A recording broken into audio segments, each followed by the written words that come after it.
Thanks for downloading this episode of the No Country Podcast. This time, Brad Wilson joins Grayson Proctor and Logan Purdom from the electro rock band Vinyl Thief to discuss their music, origins, and the premiere of the brand new song, Compact. So let's go. Try to ride when darkness is closing in. Repeating one line has opened my heart again. Hey guys, welcome to the No Country Podcast. I'm joined today by one of the site's most beloved bands. These electro rockers started building buzz with 2012's Rebel Hill EP. They then hit the ground running in 2013, sharing the stage with Joy Formidable, Little Green Cars, Youngblood Hawk, and Wild Cub before entering the studio to record their upcoming debut full-length, Fathoms. To give fans a taste of the new album, the band released the Stop Motion EP in February, garnering rave reviews from Pace Magazine, Huffington Post, Nylon, and countless others.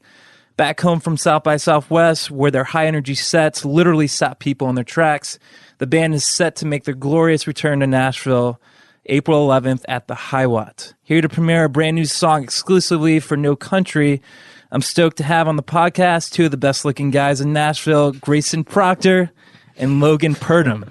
Hey, how you doing? Thank you, Brad. What's up, guys? Did you write that down? Two of the best looking guys in Nashville? Absolutely. It was obvious. And it's even further proves it that right now, because we're at the illustrious home of Grayson, and he's definitely wearing jogging pants with a cardigan sweater.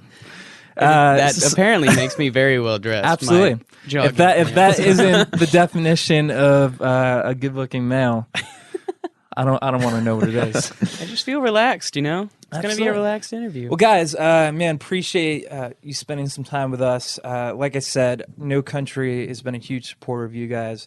Absolutely pumped to have you on the podcast. Excited to dive in. Well, before we dive into everything, why don't you guys? Because I didn't even mention Grayson, vocals, synthesizer, Right. Logan, guitar shredder. Thank you. Yes. Extraordinary. Yeah, exactly. In the last podcast that I did with JT, I think I said extraordinary about 20 times. So.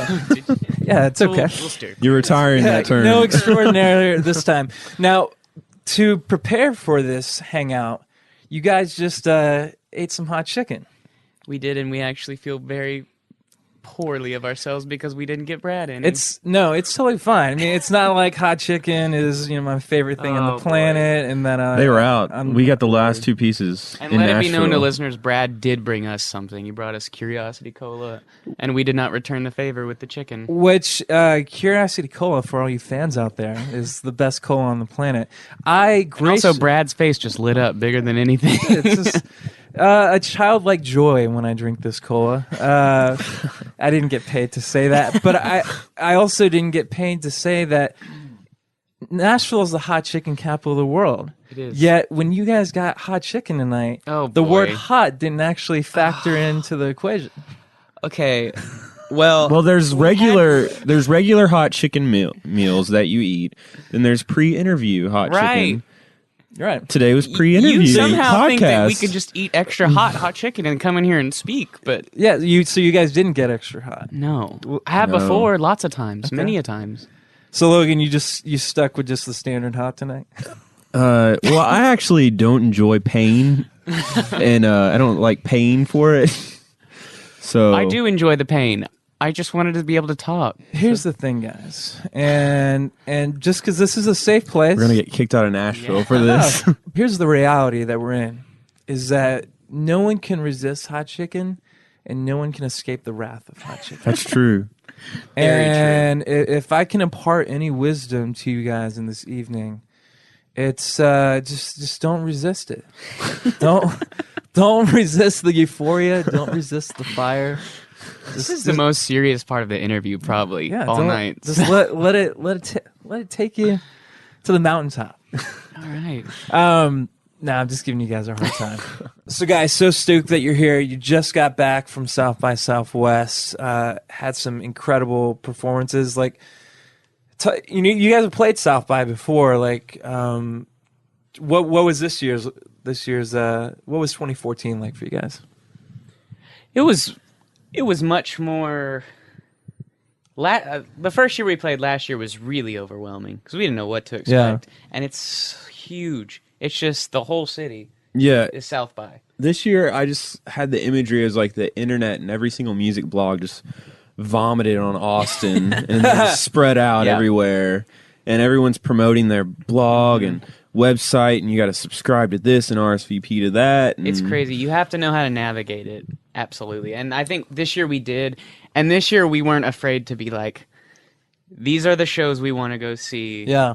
And then we're going to go rest because we're tired. Hey, So we weren't afraid to say that. And we did that. But we saw some awesome shows. I mean, we saw Hearts, one of our favorite bands right now, Hearts. Well, yeah, you guys are massive Hearts fans, right? We're massive Hearts fans. And then, funny story, on the way home from South by, the next day, we saw them our last night at South by. Perfect ending. Go to their show. It was great.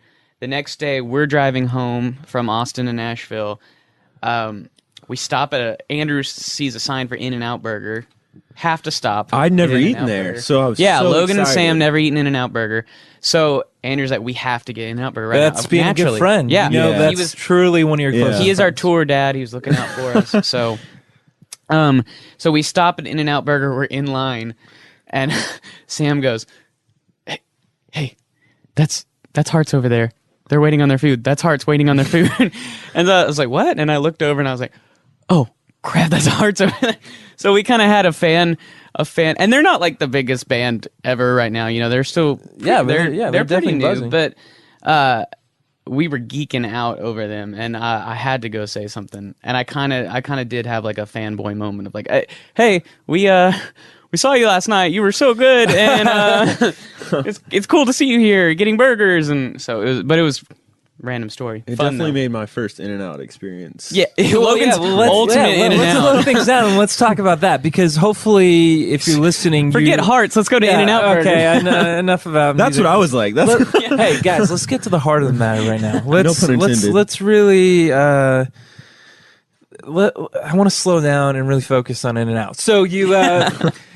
Hopefully, listeners, you guys know what In-N-Out is. It's one of the greatest places on earth. It's the greatest burger, fast food burger chain that's based. It's only.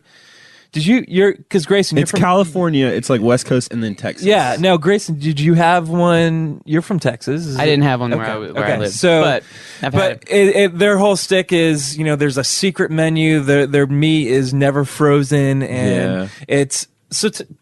Well, Logan, tell. I've actually read a lot of blogs about it. So when I went in, I knew to get it animal style. Good. Now, tell the folks at home what exactly is animal style. Well, when you go to a normal fast food place, you get your burgers and fries, and they might have ketchup, they might have mustard, they might have mayo. But when you go to In-N-Out, you can say animal style. You can ask for animal style, and it comes with something special. special sauce. I don't really know what that is. It's a secret It's just sauce. animal style. Yeah. What is it, Brad? You tell. We don't know. Perfection. Okay. Okay. Just a little bit of perfection. Yeah. They had a jar of perfection back there. All and mixed that's what up. that's what Yeah. they use it Yeah. for. Perfection with a little bit of onions and ketchup and. And their fries are made in like a different. It's like peanut oil or something. Yeah, So and I it's a think they're different- fresh. Like I think I saw them chopping Yeah. potatoes. Literally, as I'm ordering, they're chopping a potato. And so we just got done talking about hot chicken, and so I'm so hungry right now. And We didn't bring you hot chicken it's okay. or In-N-Out burger. It's okay. You guys didn't bring In-N-Out to this. No, interview? we couldn't freeze it. Yeah, That's why. Exactly. Not freeze that meat. So you guys had a total geek out moment with Hearts. You want to talk about like your geek out moment? I had a geek out moment a few years ago. Back when I was in college, there was this UK band that I was super into called the Winter Kids. You probably never heard of them, but they were like this kind of total UK indie pop, really British sounding band, and I had interviewed them for a radio station. And I was at the convention center for South by, and I saw them. And I was like, oh man. My watch on, I got my stopwatch on. I left my head home, I left my head at home. I watch an episode, I miss an episode. I actually don't think I'd interviewed them at that point. I was just a big fan, and I think it was from this meeting that I ended up interviewing them. So I went up to them, and I just said, "Oh man, guys, I'm a huge fan." And I was like, "Oh man, like that's a killer wallet. Like I actually have like, like I had that same wallet." And they're like, "Yeah, we just found this. Like it was your wallet? Yeah, it was laying around. It was my wallet." That's awesome. I was like, "Oh, dude, crap! Like that, you're literally holding my wallet." That's why I was. But they were a band that you were super into. Yeah, exactly. And Wow. And they were the nicest guys. Enough about my you geek out moments for this band that nobody has any idea about losing my wallet. But you guys are at South by. You guys have some killer performances, and there's literally. I mean, I saw a picture. You guys had a show that there was people like outside, like trying to get in. Like, Yeah, that was cool. What show specifically was that? That was our official showcase, and it was at the most random venue. We had no idea how the show would be. It was the most random venue. I think. I mean, I've never heard of B.D. Riley's, like an Irish pub, middle of 6th Street. Sounds awesome. So we started our show, and it was full on the inside, and that was awesome. Just that alone, we were like, okay, this is great. It's full, because we're not huge. We're not from Austin, so that was awesome. And then, like, I guess the second song or something like that, I turned around, and we're on the stage, and right behind us on the stage are these massive windows looking out to 6th Street, right? Yeah. 6th Street. Like the biggest street, and the whole street like across is stopped watching our set. So you just take the venue we're in and then double it and like put it out there, and it was incredible. And so we started playing to them, and it was so fun, man, because people were just into it, and it was a really great show. Any interviews that you guys did that really stood out? Well, we did quite a few. Oh, there was that one. There was the guy at the camera. Yeah, sometimes interviews, it's all about the person doing the interview. And there was this one guy, and I'm not going to name any names because I can't remember the name, but he was a good guy. He was interviewing us, and he's about like 2 feet away from my face. And he's holding a camera, and it's one of those camcorders where you can see the screen flip out. To the yeah, side. It's probably like a mini DV. So, mini DV camera or whatever. So, but he's holding it at crotch level, which doesn't seem to be the optimum level to shoot an interview. I don't know. I haven't shot an interview, but he's holding it at crotch level. Then he's doing these like weird kind of like. Well, he turning the basically camera. wasn't looking at his camera at all. He's just moving his arm with the camera while he's asking us questions like this, like just. Not even looking at it, just kind of moving his arm around. Like, had you guys previously done a lot of crotch interviews before? I can say it was our first one. Not in this career. No. Yeah. Okay. Oh, Okay. okay. So you do these crotch interviews. You're really excited. That's how you make South by effective, right there. Yeah, crotch you interview. really worked. You worked hard, super proactive, did as many crotch interviews as possible, and then and then you're going home. You guys live tweeted your entire 16-hour. I think we kind of stopped towards the end. We fell asleep. I think if anyone's ever been in a 16-hour van ride, you realize there's nothing to live. It's pretty brutal. The point of the drive? live tweet was to show how boring it is. Yeah. I think that was what we were Thus trying turning our Twitter into very boring. Right. Well, now I feel terrible because you guys gave me a shout out on that 16-hour drive. Ooh. Thanks a lot. Uh-oh. That's how. Well, boring I it will was? say you're one of the highlights of that trip, listening to your podcast. It really was, with JT Daly, who we're fans of. So you had these 16-hour drive. 4 guys. You, Grayson, Logan, Sam who plays keys, Andrew plays drums. But the thing is, like, you guys have pretty distinct personalities, right? Like all 4 of you guys. I'd like to think so. Yeah. I mean, we've known each other before we could drive, Mm-hmm. So yeah, we've been friends first. That's kind of the main thing. We always try to make sure we're friends first, but we all kind of have like our own thing. Yeah, what is Sam? Because they're not here to chime in. Like, what do they kind of bring to the whole kind of band dynamic? Is Sam? Sam's outside hobby is he makes music for video games, which he's really actually amazing at. How do you get into making music for video games? He told us the story actually last year at South by, which we didn't know, but he grew up like listening to game soundtracks on like tapes, cassette Yeah, he'd tapes. record it with a. He would tape- record it and tape then listen recorder. back and like loved it. Oh wow, Just loved it. That's yeah, which actually is pretty awesome, right. It's cool. So that's how he got into that, and then he said he would just like scour game forums for people who wanted some soundtracks done for free and like developer forums and stuff like that, and then he's like made a name for himself and out there doing it now. So Yeah, that's and cool. I actually hold the honor of the only band member to ever be roommates with all other 3 band members. Oh, that's true. Oh, So in college, congratulations. yes, I made it through. Congratulations. There you go.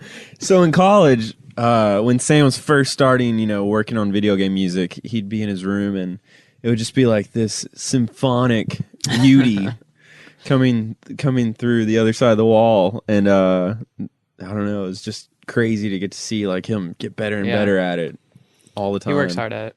Let's kind of back up. You guys are a relatively new band. Yes. When exactly did you guys form? Well, we're relatively new in the way of, I guess we finally have music we're proud to present to people. Yeah. But we all grew up together and have been playing music together for, I guess, like 8 years now. Yeah, I think 2007 was when we started playing together in high school. Yeah. Well, me, Andrew, and Sam. Andrew, who Plays drums. drums, Sam, Right. keys, total stud. Oh, yeah. The ladies' Continue. man. Didn't mean to interrupt you. Well, yeah, we met in high school. We were all actually in marching band, and we were playing there, and then we'd play like after school. We'd go to Sam's house, and the first time we started playing together, Sam got a new keyboard, so he was really excited about it. And Andrew invited me over. I had no idea who Sam. Like I seen him in band, but Yeah. he was older than me, so it was kind of intimidating. Oh, absolutely. He was the cool drumline captain that. And I was just the trombone player. That, Oh yeah, the lowly trombone. Lowly player. trombone. Yeah. So we went over there and we just worked on. Well, we just like played music for like a year.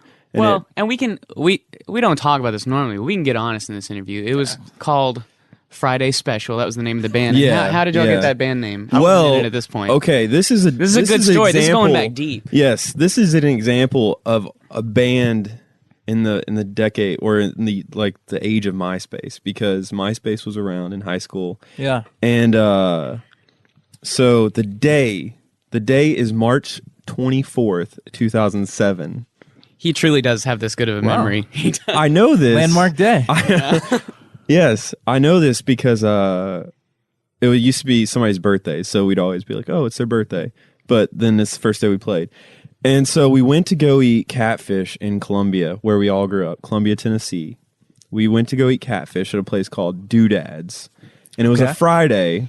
Doodads Friday special was catfish. So we went to eat catfish. We went to Sam's, practiced, recorded a song with one microphone, made a MySpace profile, What was the song called? Was fried catfish. Fried Catfish. That's So, So- this is before you entered. I into was the- nowhere Grayson around. is in Texas right now. I lived in Oh, Lubbock, okay. Texas. Yeah. So so it's just us making music, recording it with one microphone into a computer, and it's horrible. But we think, hey, let's put it on MySpace. Why not? The first day they were a band. The Put it first on day. which I would have done too. I'm not That's the criticizing. I thing would that have done blows it my too. mind. We didn't have any filter of like, Well, when Let's you work record on a this. song called "Fried Catfish," you know it's gold. You think know? the world needs to hear right now? yeah. And so we record the song. Well, we write the song first, record the song, make the MySpace, take a profile picture on Sam's couch. A lot happens This- in one day. A lot happens. This is all in one day. This was March 24th. 2007. It 2007. was a Friday, and we were named Friday Special. There you go. That's the formation. Now, Yeah, never been told. That story really has never been told. this until is now. an exclusive, Yeah. guys. It's all exclusive The tonight. origins of Friday Special has now been revealed. Now, the obvious question is, with a name as strong as Friday Special, why are you wasting your time with Vinyl Thief? Well, Well, I think there was a definite musical shift at one point, I would hope. we learned how to play music. That was the Yeah, shift. I think that was the shift. And we thought Friday Special was lame. Yeah, did. yeah. It was. It was just kind of not. I think not many a people joke, would agree but with it. yeah. And what's funny enough too, people always said Friday night special, forever. Friday night special. And Right. we were just like, whatever. Please know I'm definitely being sarcastic about the Friday special name. But the fact that at least the influence of Catfish hasn't carried over into Vinyl Thief is... It's kind of sad, right? Yeah, I think it's one of the great tragedies of our time. Now, so you guys are from...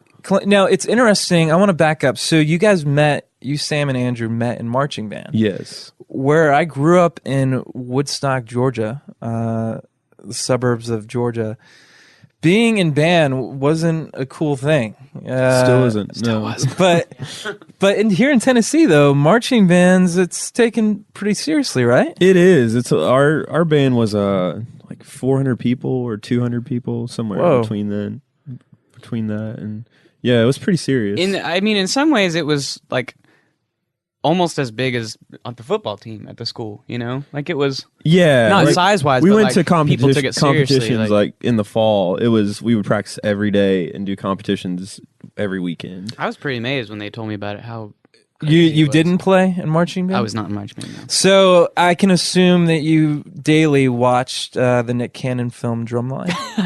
Sam and Andrew both hate that movie, and what's funny is that I love it because I was like, "Dang, Nick Cannon's so cool. He plays drums." And Sam and Andrew are just like, "None of that is real. None of that is real." And you're like, "Come on!" If that's not it's real, I question everything. right? in life. Exactly. So you were in marching band? No. Oh, okay. The extent of He my, was saying it wasn't Yeah. cool, so he couldn't do it. the extent Your of, real question was, how did you Yeah. get from there to here? yeah, the extent of my musical ability is I took a beginner's piano class in college. Oh, all right. Okay. So that literally shows, like you have to wonder at that point why I'm not just on stage. After that, Right. that I'm that wondering, experience, a lot of the blood poured out on that keyboard in that classroom. But okay, so when did you come to Tennessee from Texas? What year did I come? Do you have a memory? Yeah, I think we Probably should. like 2009, 8. I don't know, but we should say at this point that I'm made fun of for my memory because I remember everything, and Grayson remembers I the remember least nothing. out of everybody. You in have the the two band. opposites. Yeah, Both you're like remembers everything. yesterday. All I know is that I was wearing jogging pants. Oh, the jogging pants again. No, I'm gonna go change. We no, need to I'm pause saying this that because I'm interview. stoked right now. Like, please no. On the jogging pants? Oh, Or- absolutely. On The everything. jogging pants, the New Balance. All right. Dude. All right. And I'm being legitimate. Like, I'm being incredibly serious. It takes a really fashionable guy. Well, thanks. You know what my senior picture in high school looked like? I had a bow tie on and hot pink hair. You want to know? Can we pull that up? Is there a way to? No, there used to be a site here in Nashville called the Screwed List, and it was a site that was catered mainly towards music industry guys, with unfortunate pictures of them in compromising Your positions. picture was on there, wasn't it? And so I was very fortunate enough to make the Screwed List, and there was a picture of me with hot pink hair, because I had two photos in high school. I had the tux with the bow tie, and then there was a more casual pic. Oh, yeah. where I had the blue polo, like a metallic, beaded necklace, Naturally. and I was leaning up against a stanchion, like total. That's casual. Yeah, That's casual. Yeah, just like really breezy. What year was this? This was. I'm an old man, so this was 2001. Oh, that sounds So you guys were probably like still in diapers at the time, I guess. Nope. Because these are young men. We're young. We're talking to. This is Grayson. You're 22. That's right. Logan. I'm about to be 24. Congratulations. Yeah, in April. You on made all your success. About Okay, so Grayson, you enter into the equation. You moved to town. I came to town and our youth pastor put us together, and because he wanted a band, so we started doing that. We were the worship band there, and we would not that we wouldn't take that seriously at all. We did take that job seriously, but we would learn our songs for the week, and then we would use that time. They let us use this old church sanctuary they had. Yeah. It was an old building they didn't use. And that's where we would rehearse. And so we would learn the songs for the week, and then we would just write our own stuff. Yeah. And learn bands' songs that we wouldn't want to say, like, you'll think they're cool, like Red Hot Chili Peppers, and there was A little Under the Bridge. John action? Mayer old like stuff, like Hopefully, like My Daughters Body and- is Wonderland. all that stuff. In the church, My Body is a Wonderland in the church Perfect. sanctuary. Just a little prep for Sunday morning. Exactly. Little Body is a Wonderland. Prayer time. And Yeah. there was always points where like someone from the church staff would walk in and we'd have to like change the song we were playing Yeah. immediately. Oh yeah, and We owe that old church sanctuary to us learning how to play music and like, Yeah. figuring out how to write together. And- we actually owe it a lot to yeah, it. we didn't know this at the time, but I mean, like it was like this. It had like these huge wooden walls, or like this big wooden ceiling, Yeah. and everything in there was so loud. sounded massive. Yeah, and I think looking back on it, I think it really helped us we always kind of try to write for that environment where everything sounded the best when it was loud and big. So maybe that kind of had a role in our DNA sorts. So, Grayson, did you start off playing piano, or was it Yeah. guitar first? I started off playing piano. Music is huge in my family. My mom was a touring background singer. My uncle was a CCM artist, and my whole family is in it. And so I've just always been around that. And I was forced to take piano lessons this is a common story. I've noticed this. Yeah. But I was forced to take piano lessons when I was younger. Hated it. Went to guitar. Loved guitar. Still do that. And came back to piano more recently in like past 5 years or so. And piano's my favorite now, keys and stuff like that. So Yeah. that's kind of how I got into it. And I was always influenced by the big vocalists.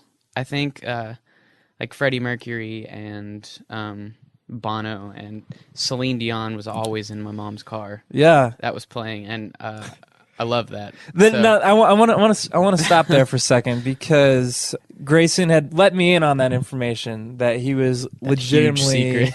A huge Celine Dion fan, and Absolutely. and this is not like, I've been very sarcastic for most of this interview, but like but I don't know. I think when you told me that, like, I thought that was really cool. Like, what?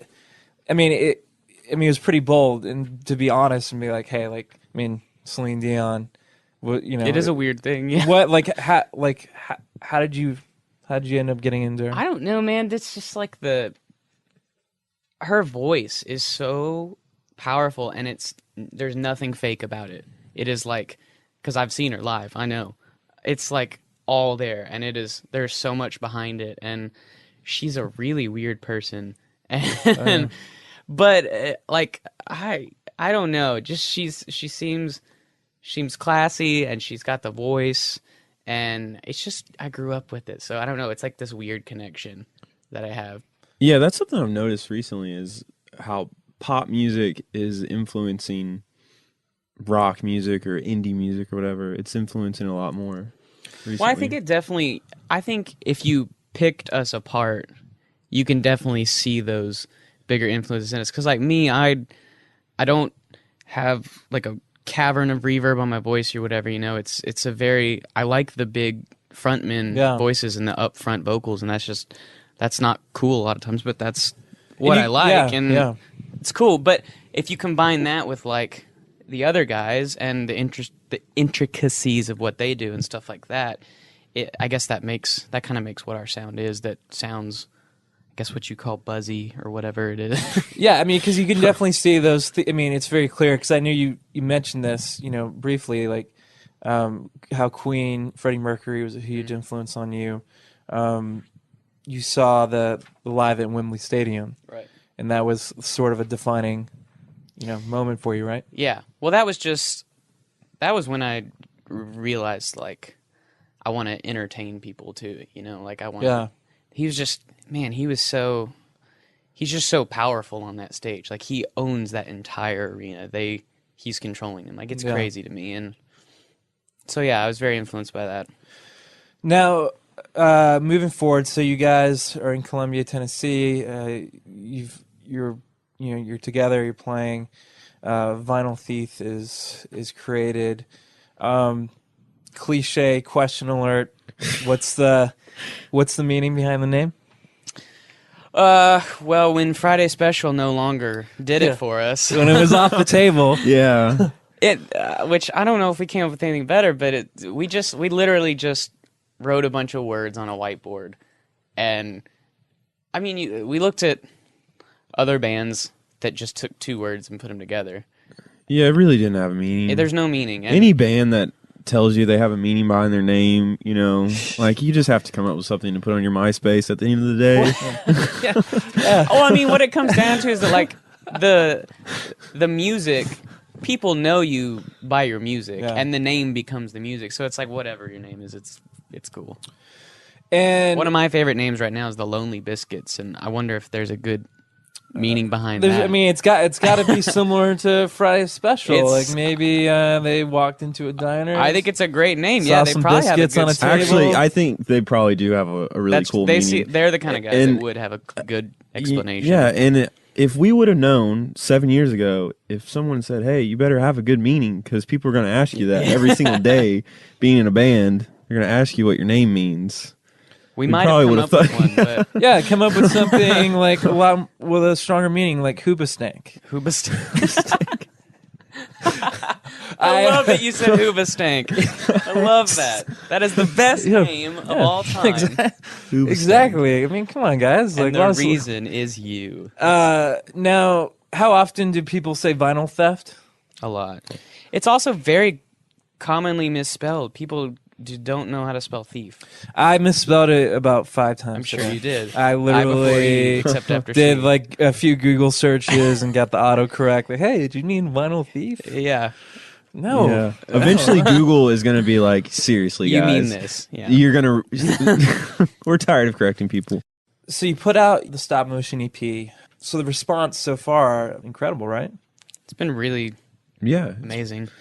We just went so long without putting anything out, too.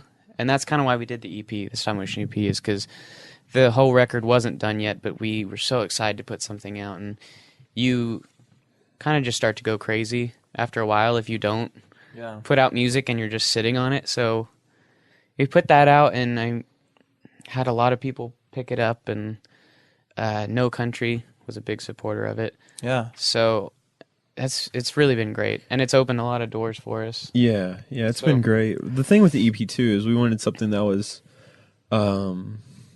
something that was 15, 20 minutes that could introduce people to the band instead of asking them, "Hey, devote an hour of your life," and you might not even like it. Yeah. So the EP was just a good way to kind of get our foot in the door to a lot of listeners. So Smooth is the lead-off single from the EP. The band premiered a video for the track. And the thing that I really love about you guys and your sound is that you guys have these really kind of subtle moments to me that really kind of make a song. Like with Smooth, my favorite part of the song is the second verse. Still clear, I switch the gears. We can keep our pace in this ghost race. In our dreams, sometimes It's just those like little subtleties, like like Andrew's drumming Yeah. at the second verse, like those little hits that he does. Like to me, it's like those are the things that make a song.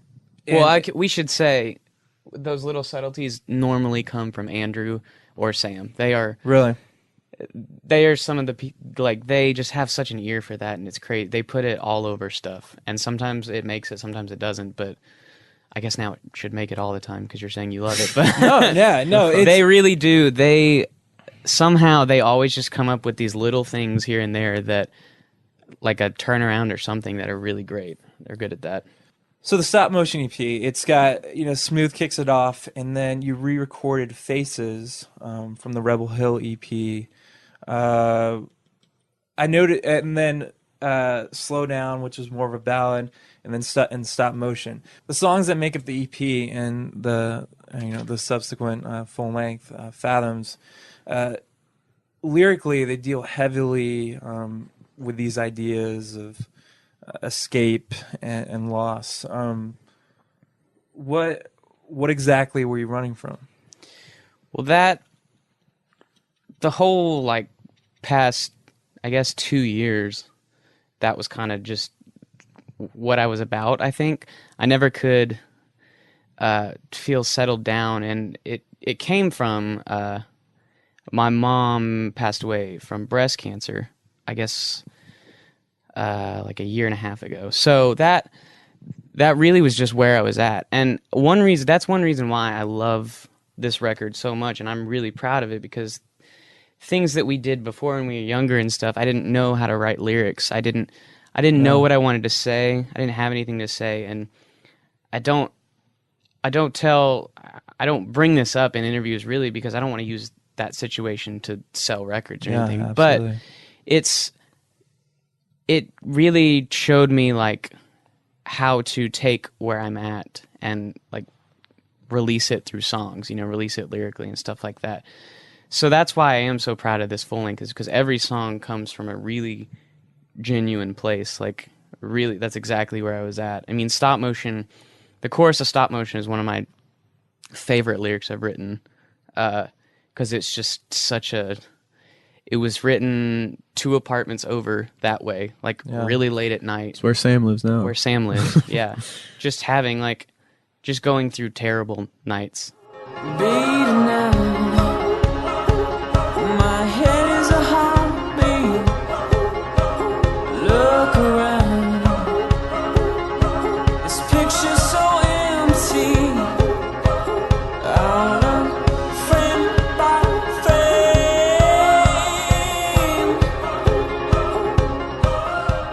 And things are, I don't want to make it sound like my life is a tragedy or whatever. Things happen, everybody has these things. That's just that's where I was at in the process, like in the time when we were writing the record. That's where I just happened to be at that moment, and so that's where the songs came from. So your mom passed away a year and a half ago, which I believe was, just a few days before your 21st birthday. Yeah. Correct? 5 days before my birthday. So that's what I absolutely love about this full length and this record, because I feel like that there was moments on this album Fathoms that really that wrecked me pretty hard, and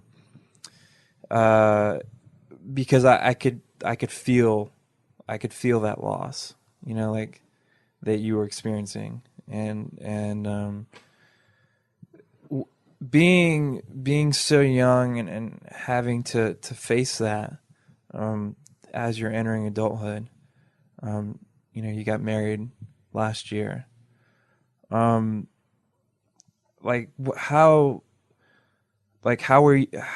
did you cope with that as it was happening? Well, I think,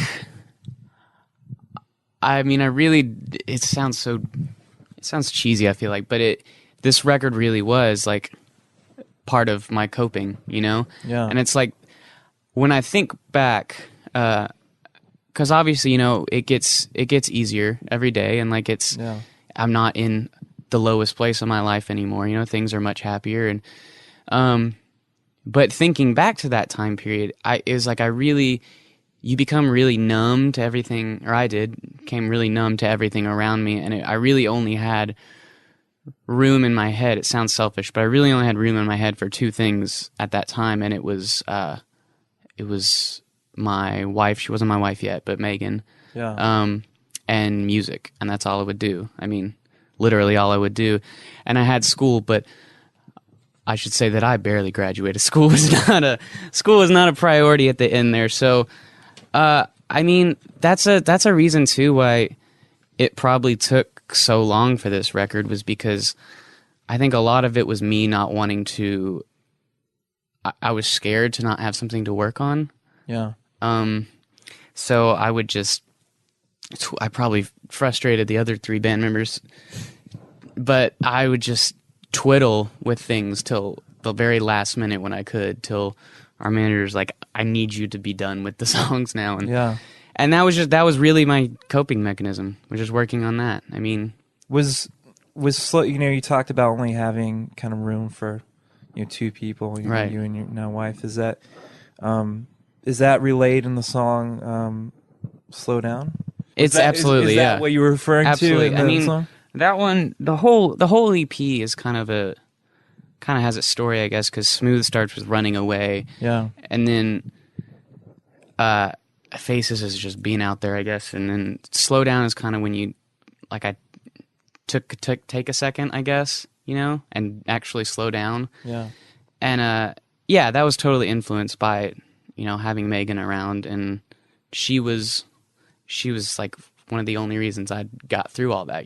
That's it's such a crazy thing to go through, and she was there the whole time, and yeah, that was definitely a huge influence on that. And then Stop Motion really deals with like just assessing where you're at, where you're at when you take a moment. So do you feel like now, I mean, it's been a year and a half, like, do you feel like you've come out the other side, or is that ever even possible? Definitely. I mean, it's not like it goes away completely, but life is happier now, I mean, everybody goes through that in life. You go through the really, really, really low points, and then you come out and you go through some high points, and life is good now, man. And it feels good. It's the most rewarding feeling ever. I mean, you texted me the other night, and you said you were listening to the last track on the album, and you said it just, like, you had some really great things to say about it, and that is the most rewarding feeling in the world, because the record's not out there yet. We've had people talk about the EP and say that similar things, like, I totally got where you were coming from on that, and that's huge. It's weird for me, because growing up, I didn't listen to lyrics that much, honestly, and I had to, when I realized I was going to be the one writing lyrics and stuff like that, I had to make myself, like, start paying attention and grasping that. I don't know why I never did, but so a lot of times I don't think of people latching on to lyrics for some reason, but when people do tell me they are, it's like, whoa, well, that's really cool. I'm joined by these illustrious gentlemen from Vinyl Thief. We're talking about their stop motion EP, their upcoming full length Fathoms, as well as South by Southwest, and we're getting ready to premiere a brand new track exclusively for the No Country podcast. Let's talk about that. So, what's the status of the full length? It's Fathoms, right? Yeah, is Fathoms. the title. Yes. Fathoms. What? And when we were talking earlier, I kept saying Phantoms. I couldn't let it go. I just had to say Phantoms. But Fathoms. What's the meaning behind the title? Well, we were recording the record, and Grayson was reading 20,000 Leagues Under the Sea. We were trying to figure out a title, and he let me borrow the book one time. I still need to give that book back. But I don't know. I was looking for words, just interesting words that they kind of weren't very direct, I guess. Fathoms is a weird word. It's not really common. It has a lot of different meanings. But I feel like all of them kind of applied to where we were at and with, I don't know, what the record was and what it sounded like. In what way? What is... Well, there's a lot of depth to the emotions. I don't want to say, like, our record is so deep. That sounds so pretentious to say. But there's depth to the emotions on the record. And, I mean, Fathoms, that's what it means. It's, like, deep. Yeah, and also like, deep down into the sea. You can fathom something. So it can just be kind of, I don't know, something that, it's like a word that just has different meanings that kind of all fit. So that's what I like about it. It's not very, like, this is the, I don't know, this is the emotion you're supposed to feel for these 10 songs. We just kind of wanted something where a listener could get the record and kind of apply their own meaning towards it. We're just calling ourselves super deep and thoughtful. Yeah, It's not and that. you're humble about it as well. So Exactly. No, but well, let's go ahead and talk about this track, Compact. I mean, I couldn't. Man, I'm so stoked to be able to premiere this song. This is one of my favorites from the record. It's the danciest song, I'd say, on Probably, yeah. on the record. It's Thanks to Sam and Andrew. Yeah, we should that's say them. Rhythm section. one of their kind of. This song was born, actually. We were setting up. The record was kind of like done like here and there. Like we've recorded a lot of places, like at all of our houses here, in like different studios. This was one where like we set up, and Sam and Andrew were set up, and me and Grayson were in the control room, and they just jammed, and it's like the third take is what the song is. Well, and this song too was kind of a struggle because this song probably wouldn't be on the album if it wasn't for Sam pushing it. And maybe it's because he just plays a mean solo pretty much over the whole song. No, this song, I love it. I love when Sam plays this live, especially because he does so many. This one shows Sam's true like roots in funk and soul and all that stuff, because he's just all over the place on the Farfisa. That's what the keyboard's called on this one. The organ Farfisa. So, he pushed hard for this one, and it just took. Everybody had great parts except for me. I couldn't come up with something. It took me just like being inspired by something, I think, to finally get me to that point. Yeah. Without further ado, man, just so excited. From their debut full-length, Fathoms, this is Compact by Vinyl Thief on the No Country Podcast.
All right, man, Guys, that ruled.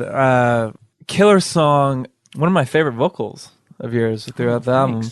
Because it definitely shows. I feel like that's one of your more like confident, definitely kind of commanding, not afraid to kind of show a little theatrics, to kind of show a little bit more of those kind of Freddie Mercury influence. Yeah, I can see that. But one of the cool things that I really love is that it's like this total, this kind of dance number, but at the end, it's like not afraid to show some guitars. I mean, obviously, Logan, that was your that was something doing. That was something on this record that Grayson was kind of pushing me all the time, because we're, all about the electronics and synths and stuff, and I love keyboards, and Grayson gets scared every time I talk about synths and stuff, because he's like, I don't want Logan to quit guitar. Yeah, guitars though, so he's always pushing me, and then that was one of the last things I recorded at my house. I was working on guitars for this record.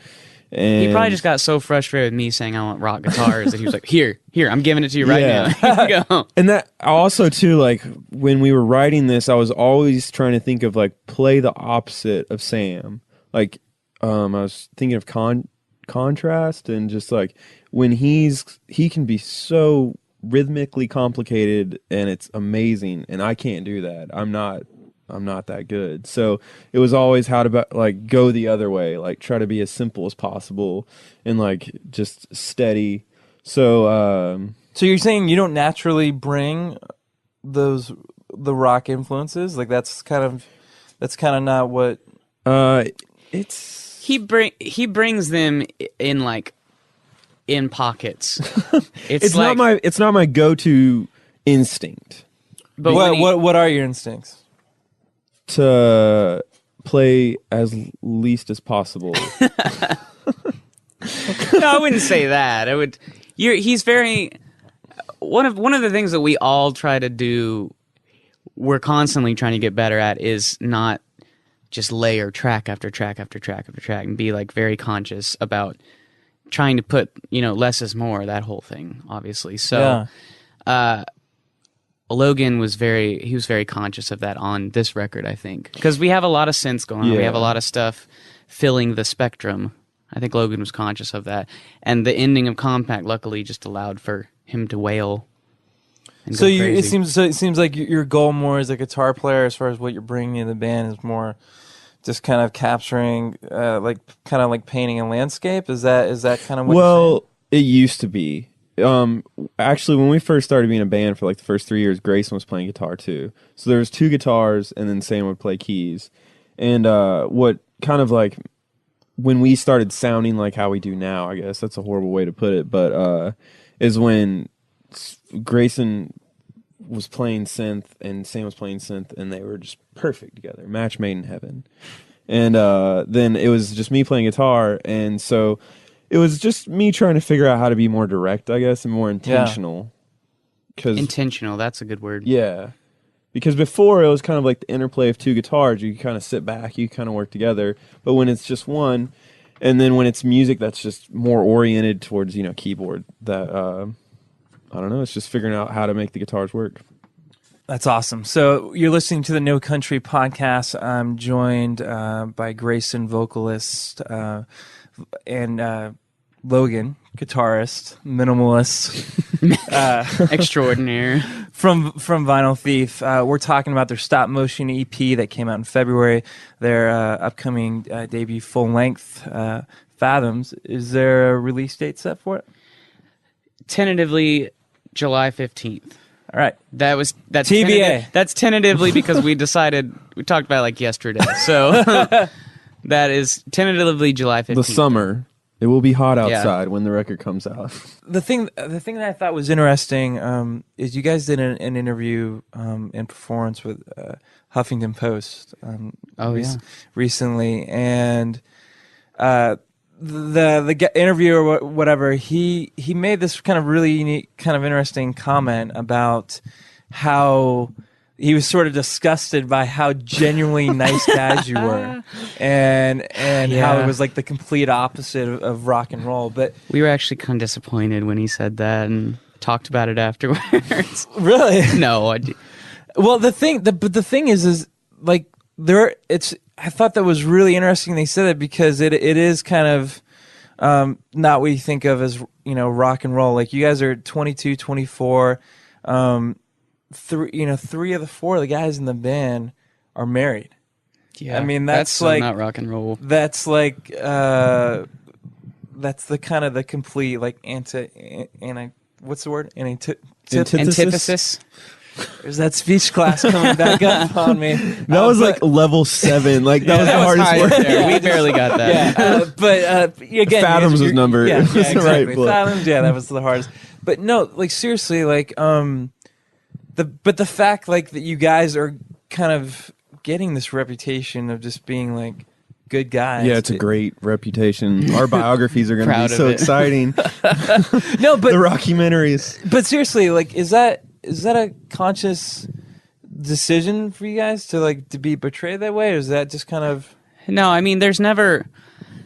It's just kind of how we were raised, and it's not like I think there is a lot of stereotypes about being a musician and being an artist, and I'm the first one to tell you. I mean, Logan will say like I'm all into like creating the environment around you. You need to be inspired and like being inspired by different things and all this stuff. I think all that needs to happen, but there is like a very heavy stereotype on like all the outside things you have to have, and it's not like we're against. I'm not gonna like come out and say we're against anything like that. We just don't have an opinion on it. Really, we don't do it, or Well, I think we just do some of it. I don't know. With everything we do, we just don't We want do to some of it. We don't do some of it. Yeah, we just don't want to be cliches. We don't want to be like, I don't know. Or it's not even a conscious effort to not be cliches. It's just who we are. Which is Yeah. You can't say, okay, guys, in our band meeting today, we're going to be good people. right. So I That's guess going to be part of our Yeah. image. Yeah. And, Yeah. That's like, People would see through that. yeah, definitely. And that's a big thing too. Like with trying to I mean, it's not like we try to not be cliche, but like we don't want to try to be somebody else. And so I think maybe a lot of bands are like, oh, well, we got to be rock and roll or whatever. And that's what everybody else looks like or whatever. But it's fun to do some rock and roll things every once in a while. So. it really it is. So tentatively, Fathoms comes out. You're hoping it comes out by July. Man, like you guys are really going after this. What does success look like to you guys? I've always said my definition of making it and success is just making a living off music and being able to do that as a full-time gig, which been very fortunate. Yeah, so that's been my goal. I have lofty. We all have a huge lofty goals of like massive things, like love to play the pyramid stage at Glastonbury. That's like a huge dream, huge goal.